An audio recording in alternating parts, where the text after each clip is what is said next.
Assalamu alaikum guys, this is Irfan Zahir and I warmly welcome you in special episode of Sports On. This is very special because we have a very special guest with us, that is Andrew James from Australia.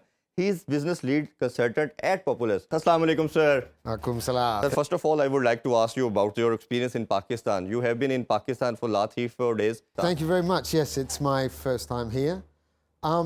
It's much more enjoyable and more exciting and more chilled than expected. You know, the infrastructure's all been really good. The roads are amazing, not much traffic. The hotel's been good. The food's been great.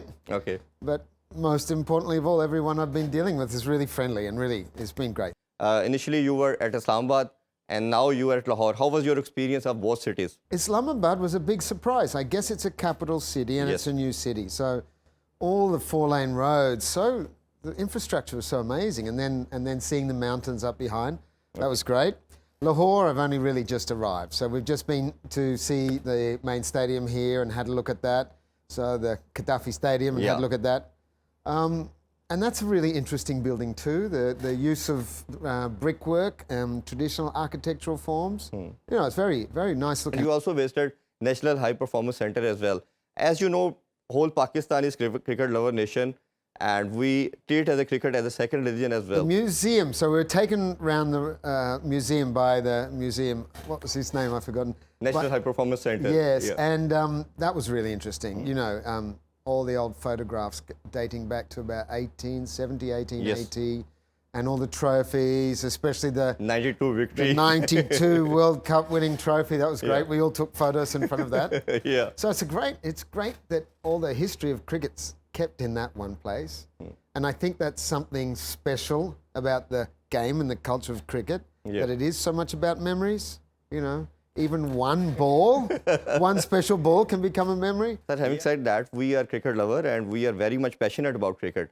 I have seen your some projects, like you have worked with Nendra Modi Stadium, Ahmadbad. This is the biggest stadium in the world. And also you work with the MCG. This is also one of the biggest projects of Australia. And Lusail Cricket Stadium, Doha, Qatar. Can you explain about that experience as well? Well, Lusail, firstly, Populous is an international practice. So we have offices in America, London, that runs our Middle East and UK and European efforts, and then in Australia, which looks after our efforts in Asia. I've personally been with Populous 25 years as a director, and I've set up the Populous work in Asia. But I've also done a few projects in Australia. My very first project was the new North Stand at the MCG. I was the project director for that. Beautiful stadium. Oh, and a fantastic project. It was a great introduction to sport and cricket. And then the most recent cricket stadium was the Nendra Modi Stadium in Ahmadbad in India. And I always tell the story that I'm forgetting the client's name. It's the right-hand man of the president there, Prime Minister there. Abid Shah, I think. Abid Shah. Anyway, I said, what's your brief for the stadium? We want it bigger than the MCG. Just like that. I said, anything else? No, just bigger than that. Andrew, we are very eager and excited about your upcoming project regarding the Pakistan. Would you like to explain something? Okay, so I've been invited up by my good friends now at Blue World City because they are planning to build a 50 to 60,000 seat cricket stadium, or a multifunctional cricket stadium. That will be the biggest stadium in Pakistan. Yes, well, I think that's the key, isn't it? To make it the biggest, but also the most multifunctional, so you can do a lot of other things. And that will be the centerpiece of their new Blue World City development. So they're planning to build almost like a circular CBD around it, and put the cricket in the stadium in the middle of that. So it's a pretty exciting concept. Sir, I'm very much interested and keen to know about the commercial potential and the value of this project. I think it's a groundbreaker, and it will probably be a groundbreaker on a global scale, because there'll be nothing exactly like this anywhere in the world. Not because it's the biggest, just because of its position inside a new city centre, with all the high-rise buildings all the way around it, all looking into this new stadium. So I think that's quite unique. As I said, we have the biggest league in the Pakistan, PSL, and it is the world's second largest league in the world. And we are sure and very much hopeful that will be conducted here in that stadium, Blue World City. And also women matches will be conducted very soon in that stadium. So here's the thing about cricket stadiums. Stadiums tend to get viable on sport if you play them, say, 24 houses, 18 to 24 houses. Okay. It's different in every country, but typically I'd say 18 to 24 houses. Now you've got women's cricket. Now you've got the Pakistan Super League. Yes. So there's another 6, One 7, of the 8 biggest matches. league yeah. in Pakistan, or plus Yeah. in the largest, second largest league in the world. Yes, so you've got that. Before it used to be 1 or 2 tests per year, right? Now you've got the Pakistan Super League, and now you've got women's cricket.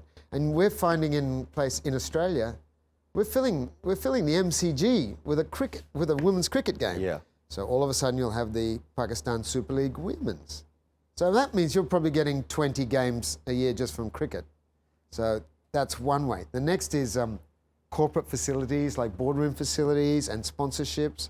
So you can, stadiums, I think stadiums can be quite commercially viable these days. So we have heard about the stadium, and also we want to know about that thing. You are going to make a biggest hotel as well in the premises of that stadium. Would you like to explain that project? Yes, well, there's many different ways to do it. Okay. We've done them in the past where you put one whole floor as a hotel, but then you get a very long corridor. You know, Okay. your corridor becomes 600 meters long. So Okay. that doesn't really work. But you tend to put maybe the hotel on one side where it can be more compact. So yeah, we're looking at that. So you have been in Pakistan, probably first time in Pakistan for last 3-4 days, and you had been in Islamabad, and now you are in Lahore. What do you like most? People, heritage, culture, food, anything you would like to explain that? I think it's always the people first. And if you start to make good relationships with people, that governs everything else. After that, just the big surprise. The scenery's so nice. And the food, the food. Yeah. People A bit always spicy first. as well? Oh, I love it spicy, yeah. Love Okay. it spicy, yeah. And sir, I would like to ask very interesting question from you. You embraced Islam few years back. Would you like to explain what was your thought process? How actually that happened? Married to an Indonesian woman for the last 10 years. Okay. Miggy, my beautiful wife, and she's Muslim, and she said to me, come with me. Come with me. I'm living in Bali, which is Hindu, right? She says, come with me. And we went there, and I said, that's a mosque. She said, come inside, come inside. So I became Muslim just before we got married. She Oh, said, my. so that it better integrated with her family and Mashallah. everything else. So yeah, so it's what you might call it soft Muslim, you know. Yeah. And you are from Australia, but you have been in Indonesia for last several years, and now you visited Pakistan. Definitely, we are quite eager and we are quite excited to host you. Would you explain your experience of Indonesia and Pakistan as well? We had some discussions about that today. There's more protection that goes on. You have guards here. In Indonesia, it's much more relaxed. Okay. No one has guns in Indonesia. You're not allowed to carry a gun. And sir, thank you so much for your precious time. We are highly thankful to you.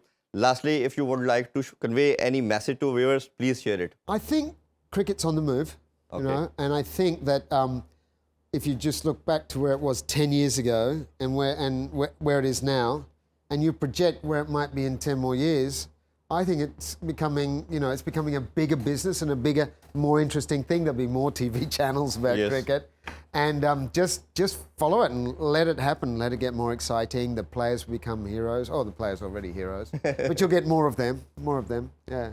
Thank you so much for your time again. See you guys in the next episode of Sports On. Take care. Allah Hafiz. Pakistan Zindabad.